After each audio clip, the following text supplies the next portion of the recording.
Voilà, alors vous allez me raconter. Vous êtes venu me voir parce que vous aviez donc ce que l'on appelait une dépendance visuelle, vous aviez une gêne importante dans la foule, grand magasin, quand ça bougeait devant vous. Vous aviez donc un peu d'instabilité à certains mouvements. Vous aviez donc une sensation d'ébriété avec des troubles cognitifs. Vous avez l'impression un petit peu d'avoir perdu un peu de concentration, c'est ça ou pas? Oui, totalement. Et surtout, vous aviez, bon, ça c'est pas mon domaine, mais vous aviez des cervicalgies importantes post-traumatiques qui remontaient à combien de temps? Alors vous allez me raconter. Donc on vous avait fait un bilan autoneurologique, un bilan vestibulaire, et on avait trouvé qu'il y avait un déficit de vos canaux semi-circulaires latéraux à 0,28 et 0,36, qui est un déficit important. Moins au niveau des postérieurs, 0,68 et 0,70, un peu plus à droite. Donc l'IRM était normal et je vous ai donc proposé de vous faire faire une rééducation vestibulo-spinale par des mouvements dynamiques actifs. Alors vous êtes allé voir le kinésithérapeute qui vous a montré ce que vous alliez faire vous tous les matins chez vous. Exactement. Alors, vous allez me raconter avant les mouvements que vous avez faits et après. Allez, racontez-moi ce que vous aviez avant, notez. Eh bien donc, avant les mouvements, je m'inquiétais beaucoup parce que j'avais, comme vous l'avez dit, des troubles d'équilibre, des troubles de la concentration aussi. De la mémoire aussi? De la mémoire. À certains moments, j'en étais arrivée à me parler à moi-même et me dire, bon, tu as la clé de la voiture dans la main droite, tu as ton sac de la main gauche, ne commence pas à te prendre les pieds dans le tapis parce que bon, ça ferait brouillon. Je me suis fortement inquiétée parce que tout ce que je pratiquais, tel que le rock acrobatique, bon, au niveau de l'équilibre, ce n'était pas ça du tout. Mon porteur avait peur de me faire tomber parce que je penchais du côté où j'allais tomber. Quand vous dansiez, hein? Voilà. Oui. Quand je pratiquais, marcher sur un fil, alors je ne suis pas Oui, fille racontez, de parce que c'est un peu exceptionnel, ça marchait oui, sur voilà, un fil. je marchais sur des fils pour m'amuser, en fait, je ne suis pas fille de Mais ferris. avant, vous arriviez à bien marcher sur le fil. Exactement. Bon, là, il me fallait mes bras comme ballon, et comme je suis un peu têtue, je persistais, je me rendais bien compte que au plus ça allait, au plus je perdais de cet équilibre. Donc ça m'inquiétait doublement. Le fait de monter des escaliers en courant, il y avait comme si ma tête et mes jambes ne fonctionnaient plus ensemble. C'était plus Je synchronisé. me prenais, comme on dit, les pieds dans le plat. C'était plus synchronisé. Plus synchronisé. Donc ça me faisait très peur et je croyais même avoir... Est-ce que vous êtes tombé déjà? Alors je suis tombée une fois, oui, parce que en prenant un virage un peu trop rapidement chez moi, tout simplement changeant d'une pièce à l'autre, je me suis cognée, bien entendu. J'ai rebondi et je suis tombée. Et est-ce que vous aviez également en voiture, vous étiez gêné pour conduire? Oui. Pour conduire. Alors ça m'a beaucoup gênée, surtout au niveau des manœuvres.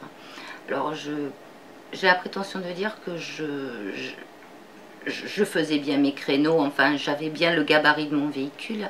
Il m'est arrivé de toucher à des endroits où c'était débile, quoi. D'où le fait que je m'inquiétais de plus en plus. D'accord, pour vous garer. Mais est-ce que quand vous rouliez sur une autoroute ou sur une voie rapide à une certaine vitesse, vous étiez gêné? Non, pas obligatoirement, parce qu'il fallait que je me concentre sur ce que je faisais. C'est-à-dire au bout de, je vais dire, un quart d'heure, 20 minutes, je me reparlais, je me disais, concentre-toi.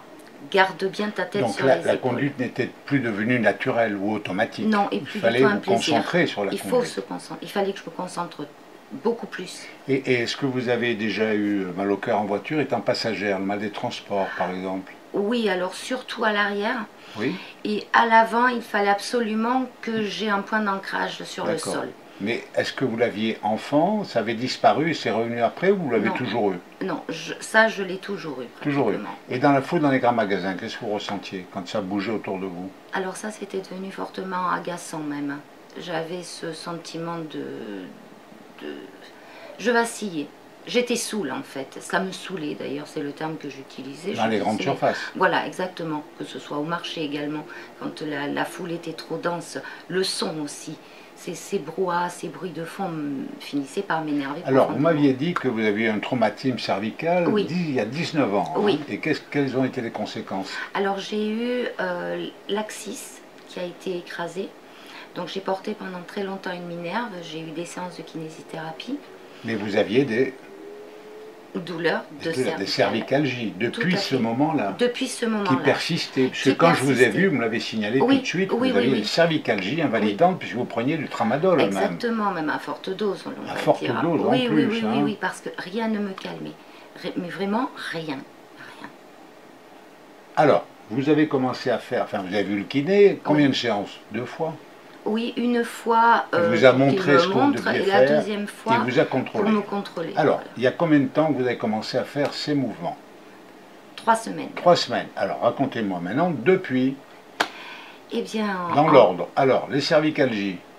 C'est beaucoup moins douloureux. C'est-à-dire? C'est-à-dire qu'au lieu d'avoir mal en permanence, je n'ai mal que lorsque, je vais dire, il y a une variation de température. Alors, vous m'aviez parlé de cette fameuse irradiation en casque, là. Voilà ce que j'appelle le chapeau.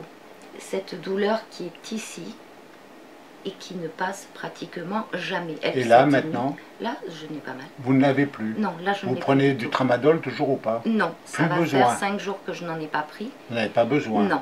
Très bien. Alors, racontez-moi aussi au niveau équilibre quand même. Alors, l'équilibre, donc... Marcher sur un fil, ce qui est un peu exceptionnel.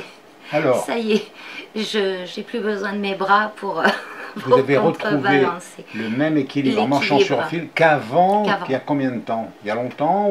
Oui, il y a bien 5 ans. 5 ans que j'étais obligée de... Et là maintenant, plus besoin des bras, vous remarchez normalement? Non, c'est revenu très vite. Et le rock'n'roll alors, avec votre mari? Ah non, c'est bon, je ne suis plus un danger pour le porteur. Ni pour moi-même. Vous avez retrouvé... J'ai retrouvé l'élégance que vous aviez avant? On va dire l'élégance, mais la souplesse surtout, et le fait de savoir exactement où je dois tomber, où je veux tomber. Ah, intéressant ça. Et donc vous avez retrouvé une aisance en dansant le rock. Voilà, et je ne suis plus stressée du tout. Alors, en voiture, en conduisant, vous êtes quoi? Beaucoup plus de souplesse, on va dire, et surtout, j'ai beaucoup... Vous savez, au niveau des distances, oui, l'appréciation des distances. Voilà, beaucoup mieux les distances, de beaucoup de facilité comme auparavant pour se garer. Et est-ce que la conduite, par exemple sur route, redevient automatique comme avant? Elle devient automatique. Vous avez moins besoin de vous concentrer au bout d'un moment? Oui, d'ailleurs j'ai dû aller à l'école de gendarmerie de ma fille qui se trouvait dans le nord. Et j'ai conduit pendant 8h30. 8 heures? Oui, 8h30. Sans fatigue, sans rien? Sans fatigue. Alors, avec des heures de... bien sûr, des moments de repos toutes les 2 heures, rassurez-vous. Et quand vous vous garez normalement maintenant? Vous ne bugnez plus la voiture? Hein? Non, je ne bugne plus. Alors, vous m'avez dit quelque chose d'important, c'était aux échecs, avant et après. Racontez, donc la cognition. Oui, et c'est ce qui m'inquiétait le plus, parce que c'est vrai que, mis à part avec vous, je ne voyais pas vraiment le rapport avec l'équilibre. Non, alors, racontez-moi avant. Alors avant, je commettais des erreurs, mais alors, moi que je qualifie d'impardonnable, puisque je joue aux échecs depuis que j'ai 6 ans. J'en ai 49. J'ai appris à mes 3 enfants à jouer aux échecs et ils jouent parfaitement bien. Donc vous étiez d'un bon niveau, hein? Voilà, on va dire que c'est pour ça que je me permets de dire, mais des fautes complètement idiotes. Mais vraiment idiotes. Et être obligé, encore une fois, de me parler, de me dire, alors recentre-toi sur tes pièces. Reconcentre-toi. Et se recentrer. Se recentrer aussi. Et donc, ça m'inquiétait beaucoup. Maintenant que j'ai commencé donc ces mouvements où je ne voyais pas du tout le rapport avec, je peux vous dire que c'est beaucoup moins simple pour mes enfants. Annoncé spontanément ce matin. J'aurais pas pensé à vous demander les échecs. Hein. Si. Et le marcher sur un fil non plus. Hein. Oui, ça vient. Oui, effectivement. Donc vous avez retrouvé aux échecs l'aisance que vous aviez auparavant. Exactement. Aussi bonne qu'avant. Cette attention, et quand on parle de cognitivité, effectivement, le rapport de cause à effet. Et c'est assez impressionnant en si peu de temps. Parce qu'encore une fois, je pensais que je perdais la tête. Ça fait plaisir, hein? Oh, ça fait plaisir de se dire, pas complètement ma boule. Donc vous avez retrouvé la concentration. Et est-ce que vous perdiez la mémoire un peu aussi ou pas? Oui. Et vous l'avez retrouvée? Je l'ai retrouvée. Est-ce que vous perdiez un petit peu, vous aviez perdu le sens de l'orientation ces derniers temps, avant les manœuvres? Oui. Vous étiez un peu perdu dans l'espace, Un peu perdu dans l'espace, oui, effectivement. Et depuis? Ça va beaucoup mieux. Et surtout, je ne stresse plus comme je stressais. La peur de ne pas y arriver. Ah oui, ça aussi. Je m'handicapais encore plus finalement. Bien sûr. Puisque je ne faisais que me stresser et me dire il faut que tu y arrives quand même, il faut que tu y arrives. Et donc, maintenant? Maintenant, je suis beaucoup plus détendue. Ah oui, ça, beaucoup plus. Bon, vous êtes contente alors? Ah oui. Ah, ce n'est que le début, ça fait que 15 jours. Hein. Donc vous savez qu'il faut les continuer jusqu'à la fin. Hein. Oui, faut mais pas je arrêter, les fais hein. tous les jours. Vous m'autorisez à publier votre témoignage là partout? Oui. Sur YouTube, Internet hein? Vous pouvez. Parce que c'est un beau témoignage. Hein. Vous pouvez. Ah oui. Il n'y a pas d'autres souvenirs là? Parce que je vous ai demandé de creuser un peu votre mémoire pour moi, ça n'avait pas d'autre chose. Écoutez, je vous ai donc parlé du ping-pong. Ah non, le ping-pong, on n'en avait pas parlé. Ce oui, matin, oui, mais... Alors, raconte, oh là là, c'est beau ça. Le ping-pong, ben, ça va bien mieux aussi. Attendez, mais avant, c'était comment? Ah, vous jouiez bien avant? Avant, je jouais bien. Alors, bon. Ça fait une dizaine d'années que je joue au ping-pong. Oui, et vous m'aviez dit que les derniers temps... Les derniers temps, j'avais du mal à voir la balle. Elle passait beaucoup trop vite pour moi. À voir la balle. Voilà, oui. Donc je passais soit au-dessus, soit en dessous. Enfin bon, je chassais plus les mouches. Mais je n'attrapais pas la balle. Donc ça aussi, ça m'inquiétait. Et maintenant? Maintenant, je les rate plus. Maintenant, j'arrive à, comme avant, si vous voulez jouer à la balle, bon, je la renvoie tout simplement. Ça me paraît si simple, alors que ça me paraît si compliqué le mois dernier.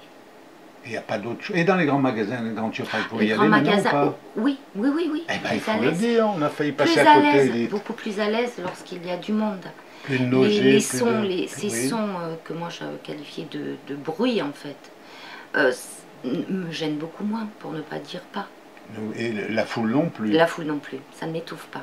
Voilà. Parce que là, je pouvais attraper carrément des crises de panique. Et moi, ma première idée, c'était de bien sûr, de fuir, de partir, oui, absolument, de partir, bien sûr. Là, vous ne l'avez plus du tout. Non. Vous n'êtes pas obligé de vous accrocher au caddie, comme le disent certains. Non, non, je ne m'accroche pas. Vous pouvez lâcher le caddie et puis aller d'un rayon à l'autre. Totalement, totalement. Alors ça, c'est une des choses qui est passée le plus rapidement d'ailleurs. La dépendance visuelle, oui. donc. Oui, exactement, c'était ça. Et quand vous tournez d'une pièce à l'autre, vous n'attrapez plus la porte.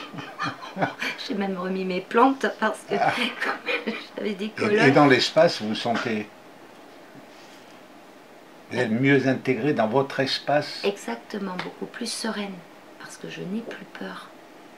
Parce que j'avais peur en fait. De descendre des escaliers, ça m'angoissait un peu. Ah voilà, descendre l'escalier, ça oui, alors, ça paraît... maintenant je peux vous dire que je les descends rapidement les escaliers. Et même les monter, parce que comme je disais tout à l'heure, monter des escaliers, je m'en mets les pinceaux, oui.